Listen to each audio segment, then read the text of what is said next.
going on, everybody? Hope that everyone's doing all right. Hope everyone's having a good day. I'm here to talk about another post I made to a series that I call Bookeeping. It just talks about the books I read, why I read them, why I finished them, why I talk about them, why I think they're good books, really. And this book in particular I haven't finished yet. It's called Fool's Crow. It's by James Welch.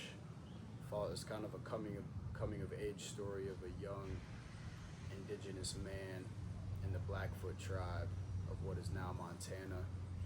It takes place in kind of the early colonization of the United States. And yeah, just follows the protagonist, Fool's Crow, as he grows up, as he goes to war, as he becomes a prominent figure in his community, and how he strives to be better.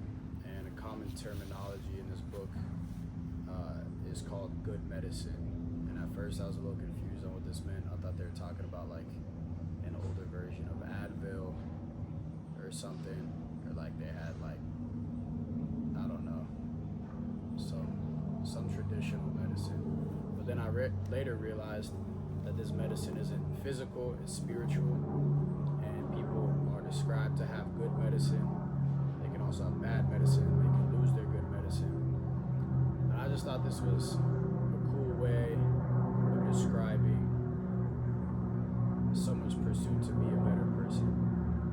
Something that I think is kind of been pushed to the side in our society, something that I believe that our society could learn from indigenous tradition.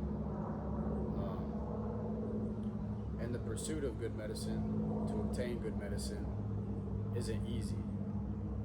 And it takes a lot of self-ridicule, and it takes a lot of consistency and pressure.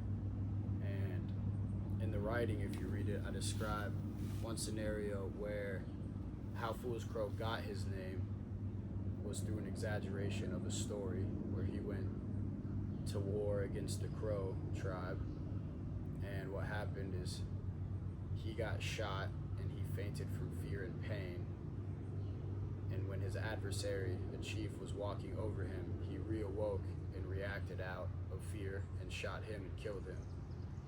But as the story was told, is that he played dead to only trick his adversary and then wake up and kill him. And he got his name Fool's Crow because of this, because he fooled the Crow chief. And he cried over this. He cried over this facade. He kind of thought that his name was fake. And he cried that he fed into this exaggeration. And me personally, I didn't think much of that. I didn't think it was that big of a deal, because I exaggerate stories all the time to make them sound better, make them more funny. But this book has made me realize that maybe I shouldn't do that. And maybe I need to hold myself to a higher standard. And I think not only myself could do that more, but our society as a whole. I think we've got pretty taken away with our version of success and what that means. And I don't really necessarily think our society's definition of success is necessarily a fulfilling one. And I think by reading this book, me personally, what I took away from reading this book is that I don't need to have money and power over others. I just need to make sure that I have power over myself, and that I'm always acting out of good intention. And even when I don't and I mess up, that I can rebound and react in an appropriate way to sustain my good medicine. And hopefully when I die and my day has come, I'll be looked at as a person who had good medicine, and a person that even maybe when they didn't have good medicine, always strived for it.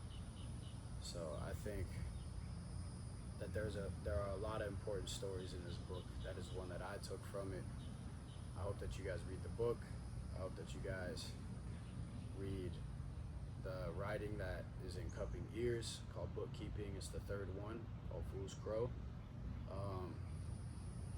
And yeah, maybe you guys will enjoy it as much as I did. That's all I really hope. But other than that, I hope that you guys are doing all right. And yeah, much love.